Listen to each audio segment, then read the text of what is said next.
And today we are going to be talking about the challenges of the deaf community, the challenges that deaf community went through pandemic and the post-pandemic world. And I would like to introduce Stephen Isbell and Dante Whitty.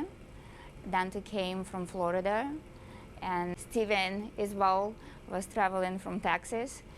And so let's talk about you guys. So Dante, you graduated from the Rochester Institute of Technology with the degree in business administration. You like basketball, you like dancing, you're married. Your wife also is deaf, and she is a part of RID, so you're incredibly integrated into the deaf community. Could you please tell us a little bit about what you do for fun? Of course. Thank you so much for having us here. I'm Dante, and first and foremost, I have to give thanks and honor to my mom. Around 27 years ago, I was born, and about the age of 2, she found out that I was profoundly deaf. And she decided that she had to figure out how to communicate with me.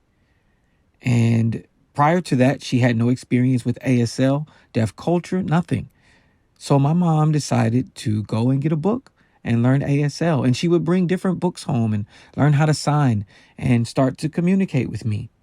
Now, I was having difficulty figuring out the difference between ASL and English. ASL is my primary language and English my secondary language, which meant I was behind with English terminology. But my mom continued to give me the support I need. She placed me in a daycare with a hard of hearing and deaf program, which I was totally taken aback with and thrilled to see others using sign language, using my language and deaf people just like me. And that helped me to see that I wasn't the only deaf person in the world. Eventually, I went on to be in middle school, high school. I was mainstreamed in public school and fortunate enough to have the same interpreter with me for those years. There came a time when I wanted more of a challenge, so I decided to enroll in a preparatory high school. Again, I had one interpreter with me throughout high school. My freshman year was quite difficult for me, a lot of challenges because I was the only deaf student in a school full of hearing students, and I felt looked down on by many of those hearing students. If you could imagine being the only hearing student in a school full of deaf students and everybody around you signing and you being the only one who didn't know their language. So that's pretty much how I felt. Now, after getting through high school and graduating, I had to decide if I would go to RIT or Gallaudet, and I decided I wanted to go to RIT because of their technology program that was great for my major, which was business administration.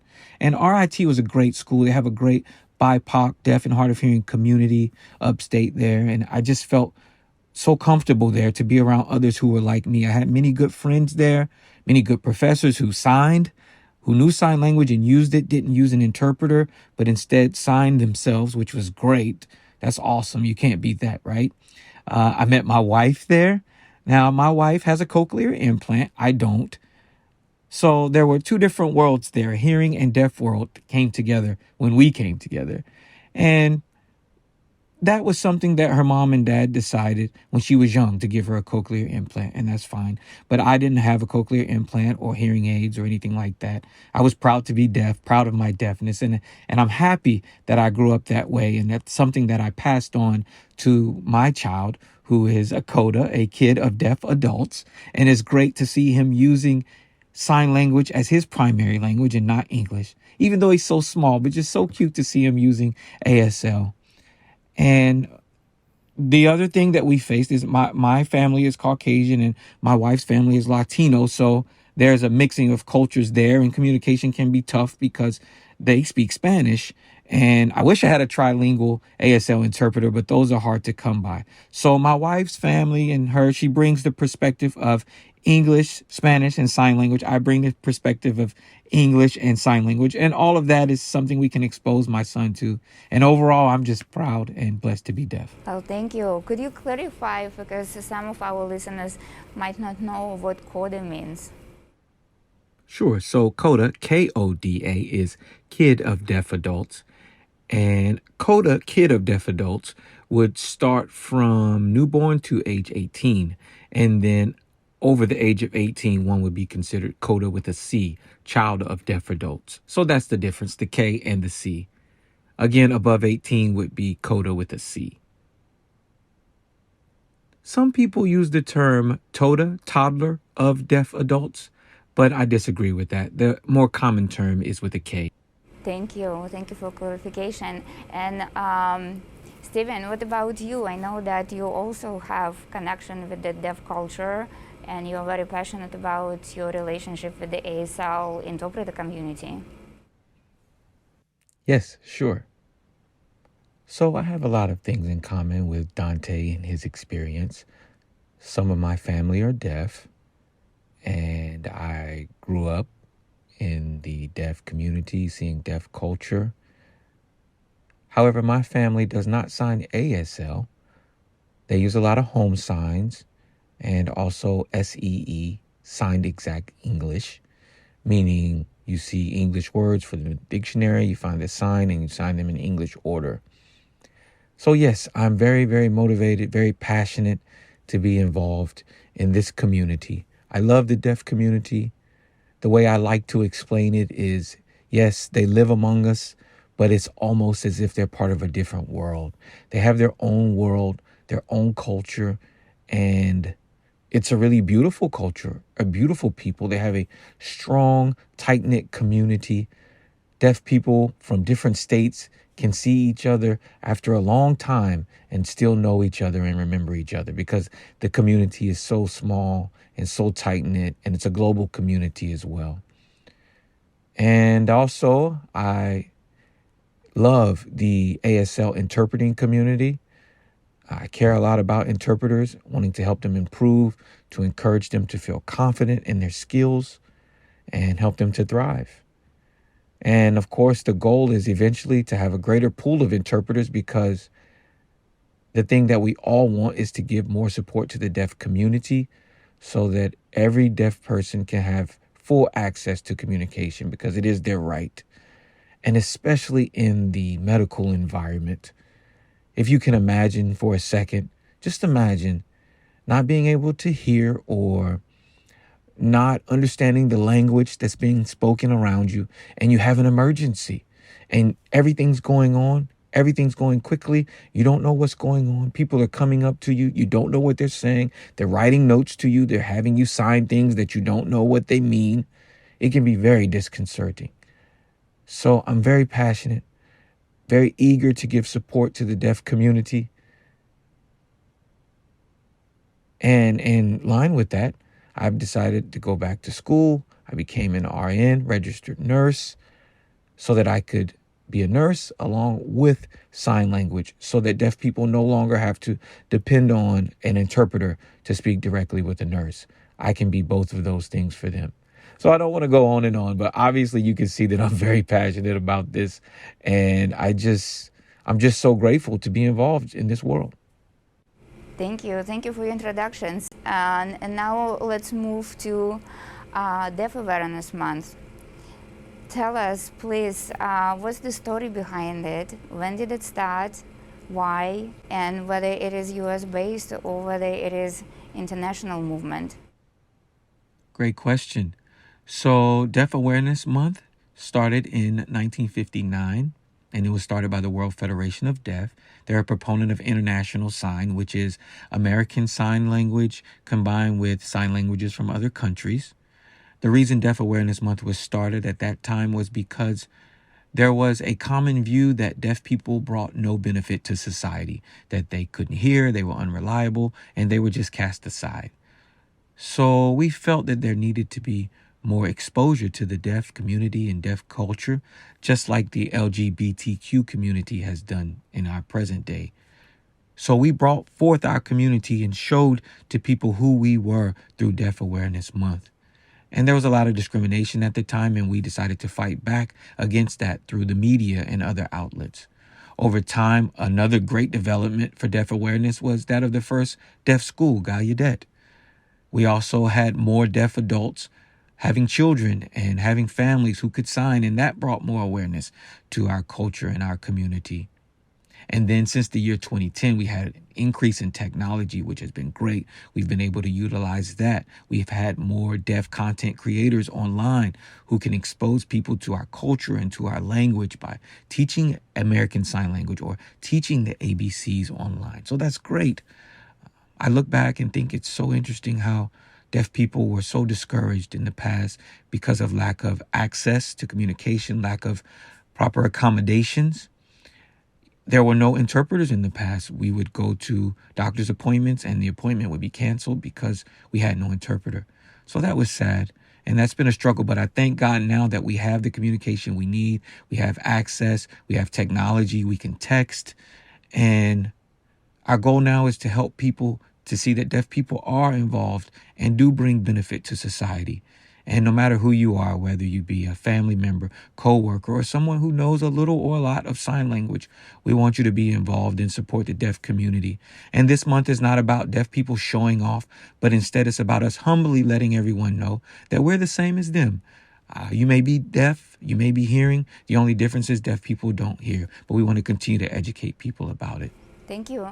And that leads me to my next question. I travel and I saw deaf culture in other countries. What I noticed is that it's very different to what I see here in US. I noticed that in other countries, deaf communities are more open to hearing aids. And whereas here in US, yes, we do have hearing aids, but there is pride to being deaf. There is a pride to deaf culture. I also know that 70s when the hearing aids came as a part of the technology, and then 80s, 90s, in the beginning of 2000, there was some sort of a maybe some sort of a wrong word, but that's why I wanted to clarify it. There is a compulsory element to the education when kids were pushed to use the hearing aids in schools, and the education was in English, and there are lots of families who disagreed with that because some of the families from deaf community wanted their kids to be educated in sign language. Could you please talk about this, how the deaf community is taking it now, and what are the current trends? Sure, I would be happy to. So, in the past, when hearing aids were first developed in the 1970s, they didn't provide the best hearing, and it was new technology, so it still had a lot of glitches, and deaf people tried them out but experienced issues. For example, the high-pitched noise that sometimes happens. Some deaf people would rather no hearing aids because they want to be fully deaf and use ASL. Some of them may be from a deaf family. Either way, once they were placed in school, immediately a medical appointment was set up for hearing aid fittings. And the deaf person would feel, what's going on? I thought I was just here for school. And hearing aids didn't help in every case. Later in the 1990s, cochlear implants were developed. Now, cochlear implants were more reliable. Cochlear implants are implanted in the back of the head through a surgery that takes about 7 weeks to recover from.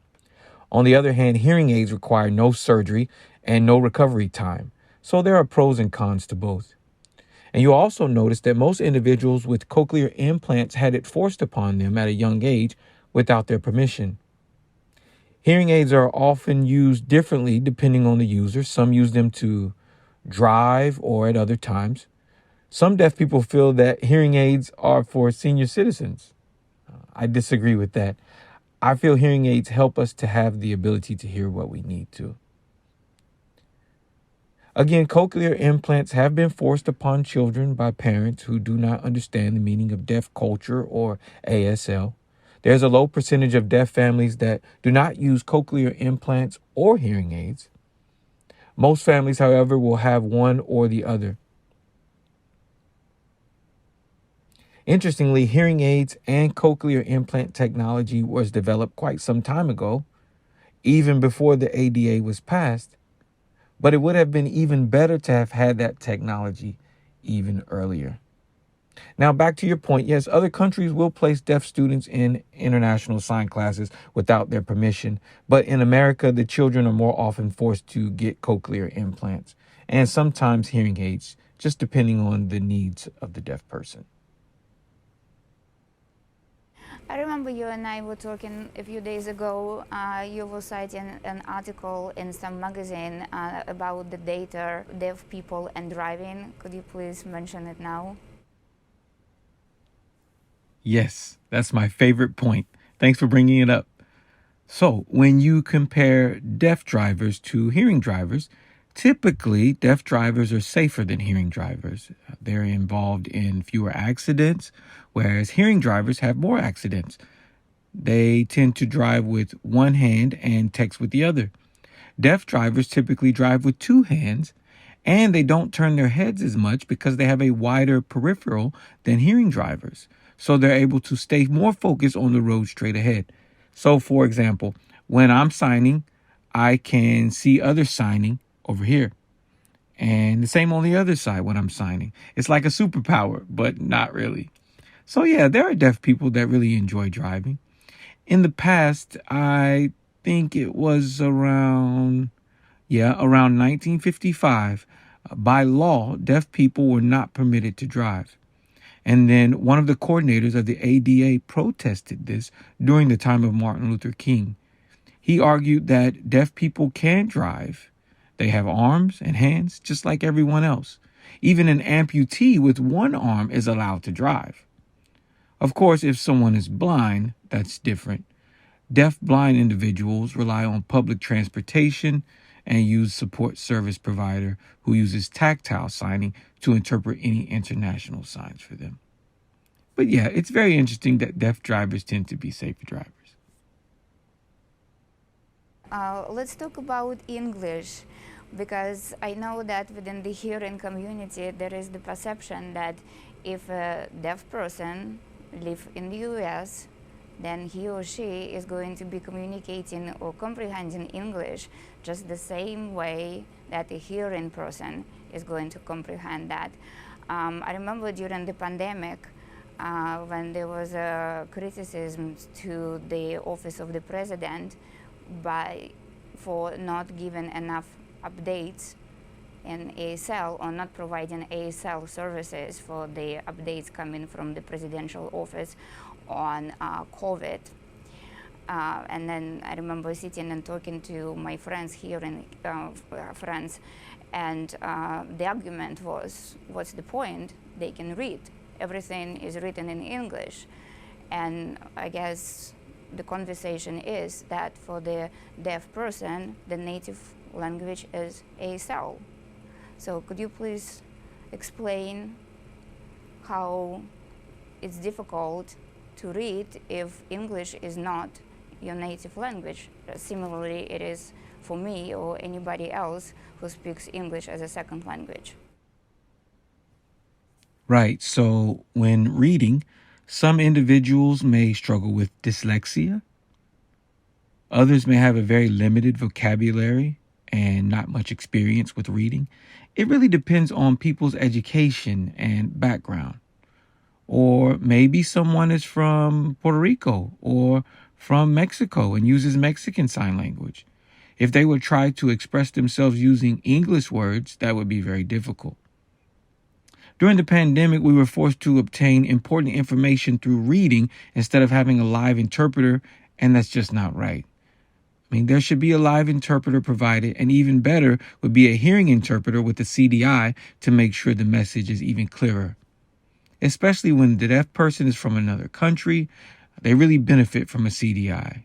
If they use another sign language or international sign language, it's best practice to place a deaf interpreter with them. Now, the deaf interpreter can use more visual language through facial expression or gestures and so forth. And it's important for each deaf person to stand up for their rights. And when doctors try to force them to communicate through writing, they must refuse and request an interpreter, making it known that they require an interpreter. Thank you. And I remember, Stephen, you and I, we were talking, and you had this great analogy for a deaf person using ASL is like sitting in the box. Could you talk about it? Sure, I can explain that. So, as you mentioned, some people feel that deaf people can easily learn English. I mean, after all, they can see words, so why not, right? So, I like to use this analogy. Imagine for a moment you're flying to another country, let's say China, for example. Now, you don't know any Chinese, you don't speak it or understand it, you can't read it, nothing. You're placed in a soundproof glass box and then told, learn Chinese. That would be extremely difficult. You're unable to hear the words that coincide with the written symbols. The only thing you can do at that point is memorize words. And that's what many deaf people do. They learn English through memorization. But some words have various meanings depending on the context in which they're used in, right? So, a deaf person could easily misunderstand the meaning of a passage.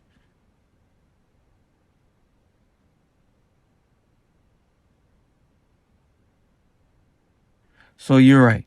Just because deaf people can see the English language written doesn't mean they automatically understand it. And if I may add just one more thing, sometimes deaf people get confused with words that have various meanings. For example, the word mean, M-E-A-N. It can mean someone's being mean or rude, or it can be a mathematical term, or it could be, what do you mean? So 3 different definitions for one word that can be very confusing for deaf people. Thank you. And how many variations of sign languages? Sign language, we were talking about over 300. Yeah, if I could answer that. So that's a very good question because many people assume that there is one universal sign language, and that's not the case. There are actually over 300 different sign languages worldwide. Well, there are at least 300 official sign languages. Some areas have their own unofficial sign language, but officially there are over 300. Interestingly, here in the U.S., we use American Sign Language, and hearing people speak English. Now, in Britain, hearing people also speak English, but deaf people use BSL, or British Sign Language, which is totally different than American Sign Language. Totally different. That's quite ironic. But also in France, where they speak French and use French Sign Language, we here in the States can understand more of French Sign Language because ASL was derived from French Sign Language. So again, there isn't one universal sign language used globally. There are many different sign languages, over 300, as you mentioned. Thank you. And let's talk about BASL. I know that, Dante, you were telling me that you studied and you have a professor who is your friend at the Gallaudet University, because now that this is the language that is being taught officially. Could you tell us a little bit? Yes, great question. So there is BASL and ASL. BASL is Black American Sign Language, and Black in this instance would be signed this way. A person who uses BASL would not sign Black with one finger. That is the sign used by those not a part of this community. This sign for Black would be used by someone who is proud of their identity as a person of color. It is interesting to see BASL used. It tends to put more emphasis on facial expressions and an increased use of space. ASL, of course, uses facial expressions as well, but BASL even more so. It's more expressive and more rooted in the Black community. BASL was established by African American deaf people around the year 1812. It continued to spread and be used by many, but was made an official language around the 1980s. At that time, there were deaf people who felt forced to use ASL, but they were never really comfortable with the language. BASL, on the other hand, allowed them to be themselves while communicating with others of the same race. Now, it's interesting to note that the American School for the Deaf, which was established around the year 1820, did not permit any Black students to attend. It's sad, really. For many years, only white students were allowed to be enrolled in that school. It wasn't until 1952 that Black students were allowed to enroll. Can you imagine that? From 1817 to 1952. So it was during that time that BASL was created. Oh, and I forgot to mention another way that BASL differs from ASL is that it uses more classifiers. Thank you. And I would like to go back to the deaf culture right now and talk about any changes, how deaf culture evolved with the past few years. Could you tell us if there are any emergent trends that happened, any noticeable changes that you noticed with the deaf culture with the past, let's say, 5, 7 years? Well, one thing I noticed is before the pandemic, we didn't have many deaf content creators online or deaf interpreters on stage at concerts. But very recently, about 3 years ago in 2021, once the pandemic had calmed down somewhat, there were deaf students from historically black colleges and universities, HBCUs, that were placed at concerts as deaf interpreters.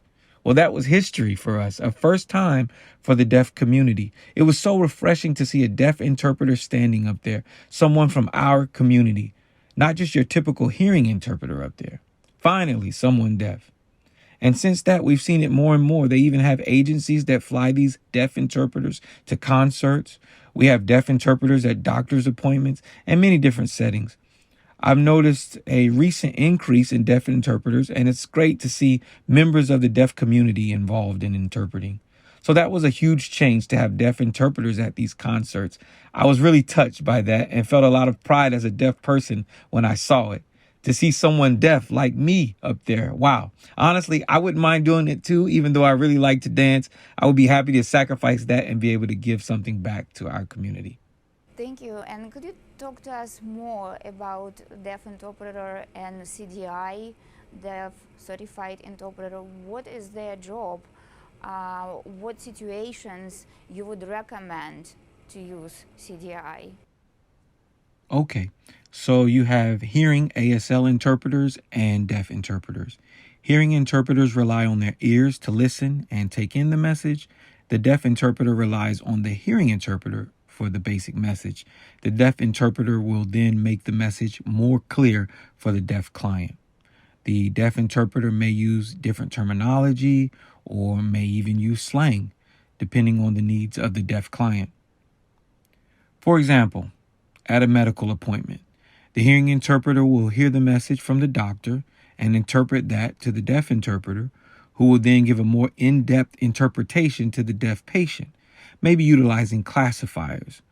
For example, a hearing interpreter may sign, "We need to draw blood," and a deaf interpreter may show what the process of drawing blood entails using classifiers and gestures so the patient clearly understands. So we rely on our deaf interpreters to help us in that way. One thing I might mention is the difference between a CDI and a DI. Now, a CDI is a certified deaf interpreter, and a DI is a regular deaf interpreter without certification. A DI would be used in more basic settings, maybe at an elementary school or other lighter assignments. A CDI would be used for more serious assignments, for instance, legal or government, and many other situations. Deaf interpreters, on the other hand, are limited in what they're qualified to do. Let me ask you a question. If we have a deaf person coming from another country and we need to interpret for that person, what would be your recommendation? Say the person is coming from one of the African countries and the person is deaf and we need to interpret appointment between the deaf person from overseas, one of any African country, and American government official. How would you set up interpretation process for that person? Stephen, jump in. Can I help answer that one? Okay.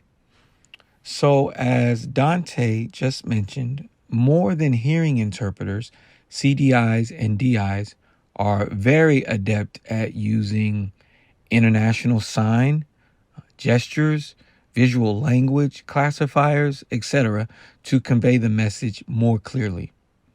Let's say, for example, someone is from another country, maybe, as you mentioned, a country in Africa. Now, if there's no interpreter available that knows that country's sign language, then a CDI can be placed along with a hearing interpreter. The CDI would then help the hearing interpreter to convey the message more clearly so that the deaf person could understand. So CDIs can be used in many different scenarios, as was mentioned, maybe at a doctor's office or maybe a high profile government official from another country. In both instances, a CDI would be able to convey the message much clearer than a hearing interpreter. So recommendation is to use either CDI or DI, right? Deaf interpreter or certified deaf interpreter, depending on the situation. Yes, that would be my suggestion. And I'd also like to add, if the deaf client is from Africa, it would be a good idea for the CDI to be black as opposed to another race so that the deaf client would feel more comfortable. Correct. Thank you. And let's go back to the conversation about deaf culture and how it evolved and any changes that has been happening lately. And I would like to get clarification. I know that, again, not everybody knows, particularly within hearing community. What is the difference between capital D and D? Wonderful question. That can be quite a touchy subject. Some people are confused and want to know what's the difference between deaf with a capital D and deaf with a lowercase d. Now, the lowercase d would describe people who may not be proud to be deaf. They may wish they could become hearing. The lowercase d originated in the 1970s as a term hearing people would use for those who could not hear. Mostly hearing people use that terminology. In contrast with the capital D, deaf, that would be used by someone who's very proud to be deaf, such as a person that would identify with the deaf community and deaf culture and language. Individuals from a deaf family would use the capital D. Those who attended deaf school would be considered capital D, or teachers at the deaf school would be capital D. The lowercase d tends to be used in academic and legal settings where they don't understand the perspective of deaf people.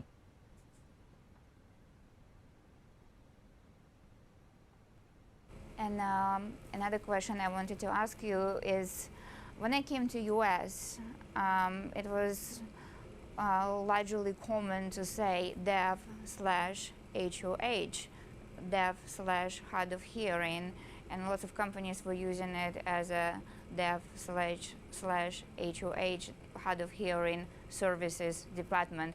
Ad Astra used to have it as a name of our department. And then more and more companies started dropping hard of hearing. Could you have a comment on that? Yes, absolutely. So the term hard of hearing is now being used less and less in the deaf community. Hard of hearing individuals are typically those who are more oral, who may have cochlear implants or hearing aids. Maybe they started speech therapy at a very early age. Such ones may identify as hard of hearing.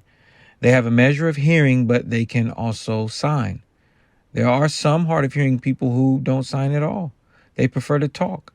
They may rely on an interpreter when others are talking to them, but they respond by talking back themselves, maybe to teachers or clients or doctors, etc. Again, most hard of hearing people are oral and can speak, but the term deaf has now morphed into something more of a general term that can include deaf and hard of hearing people. Because if someone has a limited amount of hearing, they can be considered deaf. But again, one considered hard of hearing would not be someone who's proud to be deaf. I remember during the pandemic, we're going back to the communication from the office of the president, and there was lots of criticism again of not having enough interpretation in ASL about updates on the essential needs. We were talking about vaccinations, we were talking about personal protection equipment, and there were lots of challenges that deaf community was facing during that time. Could you talk to us what deaf community was going through the times of pandemic, how essential that communication was, and maybe something that your family faced from the first experience. Sure, I'm more than happy to share my experience. I remember March of 2020 when everything shut down. I mean, everything. And there was no news outlet for deaf people to receive pertinent information in ASL. We felt really lost and didn't know what was going on around us. We could try to search Google and see if anything had been uploaded in ASL, but still, there was no information officially from the president in ASL. Even though when he would speak on TV, there was a live interpreter there with him. Still, when we went to the hospital or doctor's offices, we were still stuck with video relay interpreters. Interestingly, I looked into some statistics and found it very interesting. From April to July, many deaf people made calls using their video phones. 60% of deaf adults were making calls because they had COVID, and 40% of deaf adults who made calls were trying to get information about correct PPE for their children. And I had to go through that as well because my child was born in 2020 during the pandemic. Another challenge I faced was at the hospital. The doctor was speaking to me with the mask on, and I couldn't understand anything he was saying. So I politely asked him to pull his mask down, and he refused. Understandably, he wanted to protect his health, but that's a difficult situation. I can understand him wanting to protect his health, but my health and my understanding is important as well. I rely on signing and lip reading. It's interesting to me that some people were willing to lower their mask and others were not. Fortunately, clear masks were later provided so we could see through them to read lips. Still, it's sad that some refused to lower their masks to help me understand. Another challenge was video remote interpreters. So the service is not always reliable. Technology isn't guaranteed. Sometimes there's a weak Wi-Fi signal or a blackout at the hospital. I definitely prefer to have a live interpreter as long as they were fully vaccinated and had on a mask.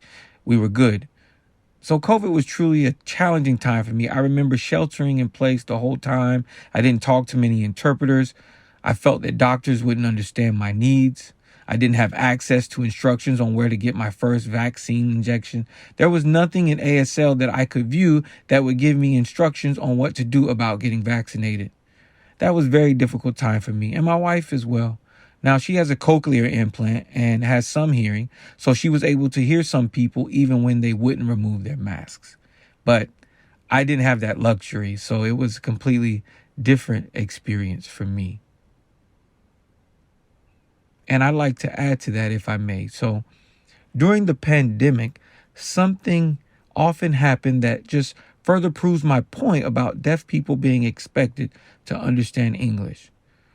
So what would happen is many deaf people would go to the doctor and the doctor would perform the COVID test and then tell them the results. So the doctor would say, "You're positive." And the deaf person thought that was a good thing. And then the doctor would say, "Oh, no. You want to be negative." And then deaf people were confused because they know in English positive can denote something good. So many were confused about that word, and without an interpreter, they misunderstood. So without an interpreter, many deaf people were put in danger. And that leads me to the next question, that now that we are out of pandemic, what challenges that we are facing right now with the deaf community? I know that lots of interpreters do not want to go back to interpretation in person because we are all settling with the remote environments in many professions. How is it affecting deaf community? Really, you're right. Most interpreters prefer to stay home simply for safety reasons and to protect their health.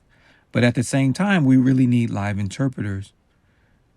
After COVID numbers started decreasing, I did notice an increase in the number of interpreters willing to work in person. And that's good.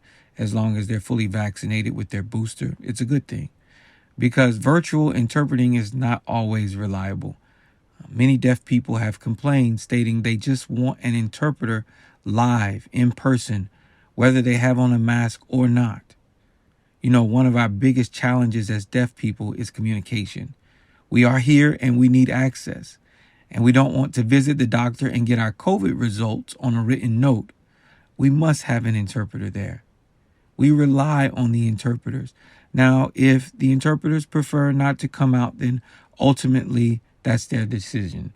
But really, we have always had in-person interpreters, and that should continue to be the case. However, because of advancements in technology, we will continue to see more and more virtual interpreters, but it would be nice to have our interpreters in person.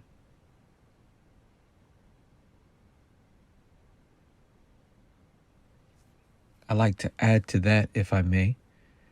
If we think about the fact that the overall goal of interpreting as a profession is to interpret for deaf people. So I personally feel there's a conflict there when interpreters say they prefer to stay home and say they don't want to go to the doctor's offices or to the medical appointments. But deaf people can't stay home. The doctor said to the deaf person, "Come to my office," so they must go. The deaf person has to go, but the interpreter wants to stay home. I feel if an interpreter really cares about deaf people and wants to support the deaf community, if they aren't doing it just for the money, then they should go and interpret live and in person.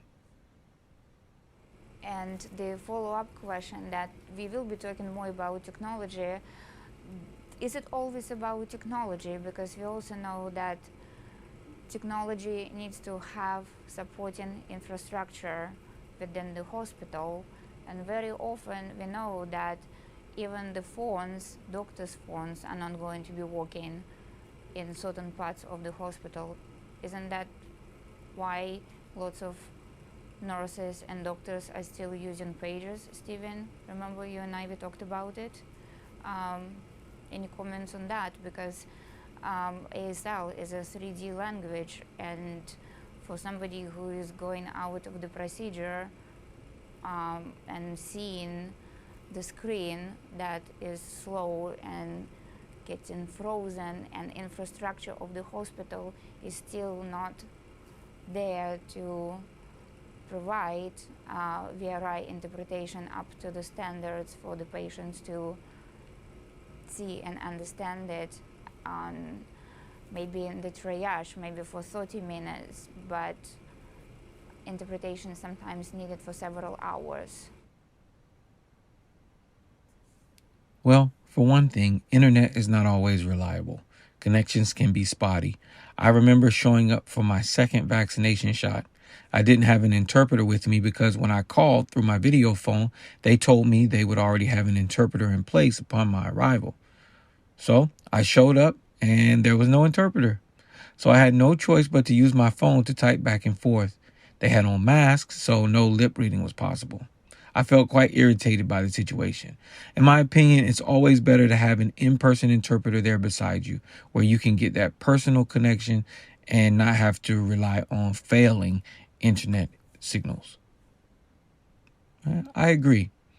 So you mentioned previously that ASL is a 3D language. So if you will, try to imagine being put to sleep and undergoing a surgery, and upon waking up, you see an interpreter on the screen and the interpreter keeps freezing. The technology is unreliable. Maybe the hospital forgot to charge the battery, or maybe you're in an isolated part of the building that has no Wi-Fi signal. The point is, VRI is not always the best option. The top option, the best option, is to have an in-person live interpreter. That's what's best, because technology is not always reliable. And my next question is going to be put to both of you.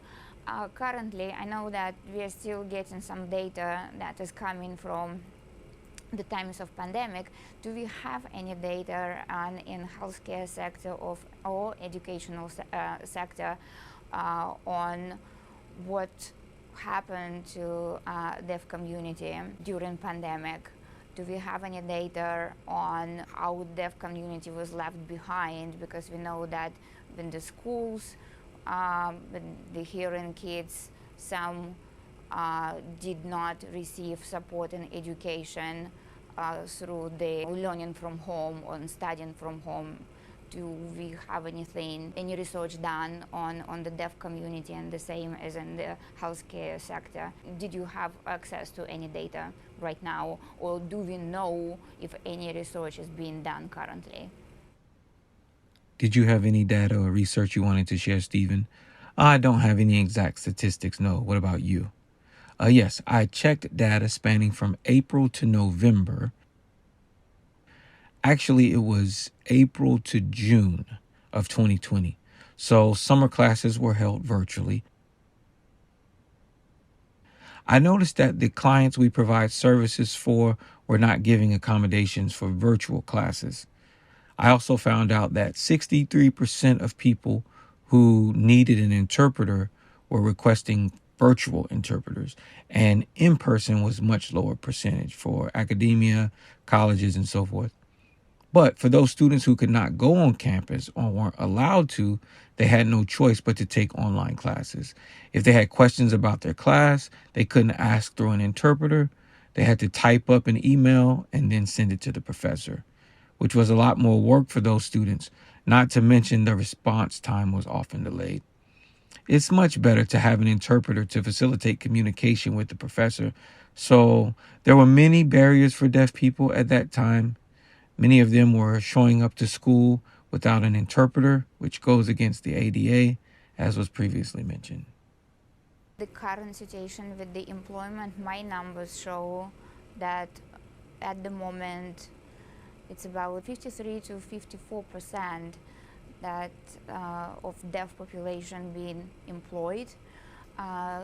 Do you have different numbers, or if your numbers are the same, do you know of any improvements that we should be waiting or any programs that would improve those numbers in terms of employment or education for the deaf community? Great question. So my numbers show a rate closer to 50%.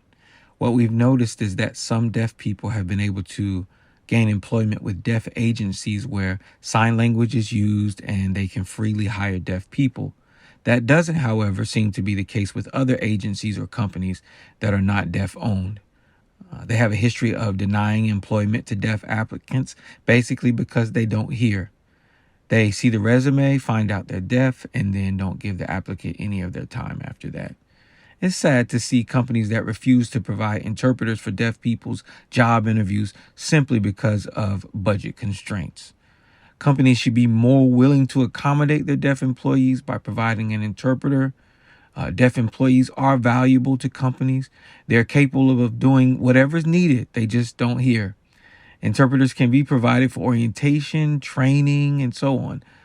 Some companies may even be able to provide an interpreter at all times. Speaking from experience, I have been rejected by companies just because I'm deaf. Again, these are the barriers that we must get through. I've noticed, too, that some international companies reject candidates because they don't understand the language of that company. That can happen internationally and in America. For those deaf people that work virtually from home, that can be a positive because you can use technology such as Convo or Zoom, and an interpreter can be provided. But then there are other agencies that may not accept that either, so it can be difficult to say the least. Again, I would say the rate is probably about 50% based on my experience of being denied employment before myself. I've even told clients that I have the right for an interpreter to be provided, and they denied my request and rejected me. Some deaf people might sue a company in a case like that, and they have the right, or they may make a formal complaint to HR. Policies, do we have any policies or regulations on the government level, whether it's federal or state government, that we would be expecting to come anytime soon that might positively or negatively affect deaf community? Well, I do know one policy that will soon take effect here in Maryland. Soon the state will require that interpreters obtain a license for interpreting. That change can be both positive and negative. Positive because it will help improve the quality of the state's interpreters because they will have to pass a test before becoming licensed. Negative because some interpreters may decide they don't want to take the test, and that would lead to having less interpreters in the area. So, yeah, it can be a positive thing or a negative thing. All right, and now let's go back to technology because you did mention earlier that technology is helping. Could you give us any examples of the recent changes in technology that helping deaf community to communicate efficiently? Is it whether it's going to be video or closed captioning? Great question. So, typically, when you want to go to a movie theater and you want closed captioning, you're provided with this very bulky contraption. It's really ridiculous, and deaf people don't care for it at all. Anyway, you sit it in your cup holder at your theater seat, and it has a reflector on it that displays the closed caption while you view the movie. But we prefer the caption on the screen. That's referred to as open captions. And that's what we're currently pushing for. So you can call your local movie theater and ask for the manager. Let them know you have the right to reserve an open caption screen, and they should be willing to accommodate you. If not, well, that's on them. I did do this at my local movie theater, letting them know I require open caption, and they were happy to accommodate me. And I was just so thrilled to see everyone being able to watch the movie without those awful cup holder screens. Not having to carry those things around saved us time and energy. So another piece of technology that has recently come on the scene is provided by Universal Studios and Disney World. They have something called sign glasses.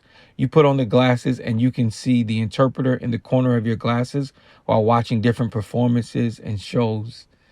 I mean, how cool is that?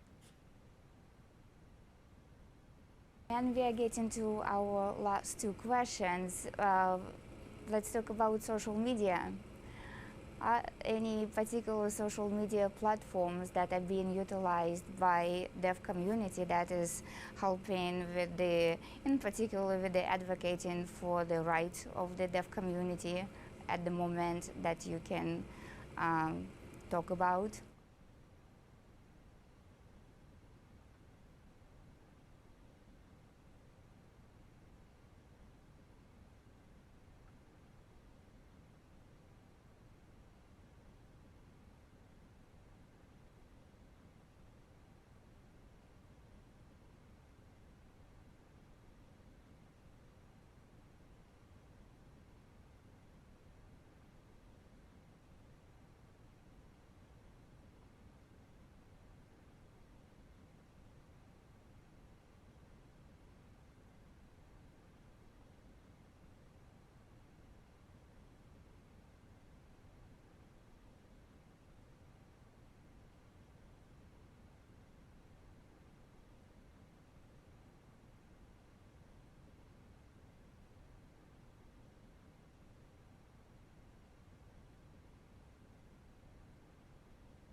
Thank you. Stephen, do you have anything to add? Yeah, I'd like to add to Dante's point. Now, social media is so popular, and many people are very interested in sign language and want to learn it, and that's good. But you have to be careful where you learn it from. You should check to see who is creating the content you're viewing. Is it a deaf person? Is it someone with strong ties to the deaf community? Or is it just someone who learned on their own and now they've decided to teach others? If that's the case, they may be teaching you the wrong way, which could have more of a negative impact than a positive one. That's very true. And now, as we are finishing this interview, I would like your recommendations. Any books, any documentaries, any movies that you would like us to watch? One movie I would like to suggest is CODA, meaning Children of Deaf Adults. What a great movie. It gives you an inside look at what communication looks like for a family of deaf people with one hearing daughter. The deaf members of the family feel that being deaf is better than being hearing, and the hearing daughter is often irritated by their deafness. Sometimes the family displays a lot of deaf pride, be it at school or work or out in the community. Also, the family tends to use the daughter as their personal interpreter. It's a very interesting, very realistic movie. So I suggest Coda as a great movie for you guys to watch. And for a book, I suggest A Deaf Living by Susan Z. That book explores deaf roots and how they started. It also explains how some deaf people may not find their true identity till the age of 20, or it could be at any age that a person comes to realize I'm deaf. So that book is amazing and really explores deaf life.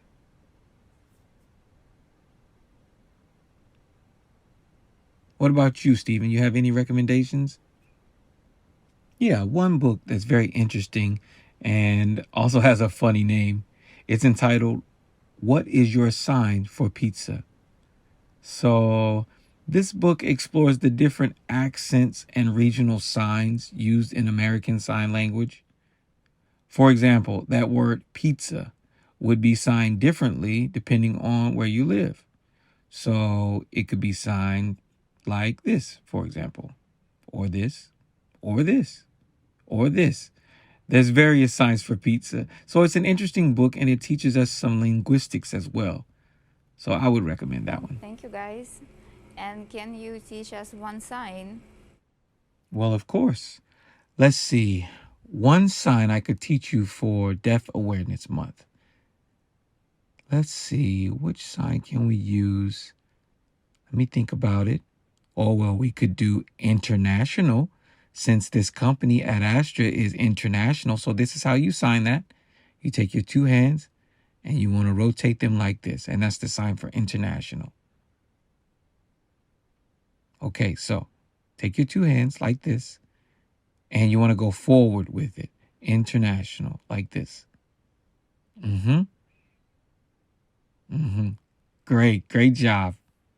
And you're welcome. Thank you.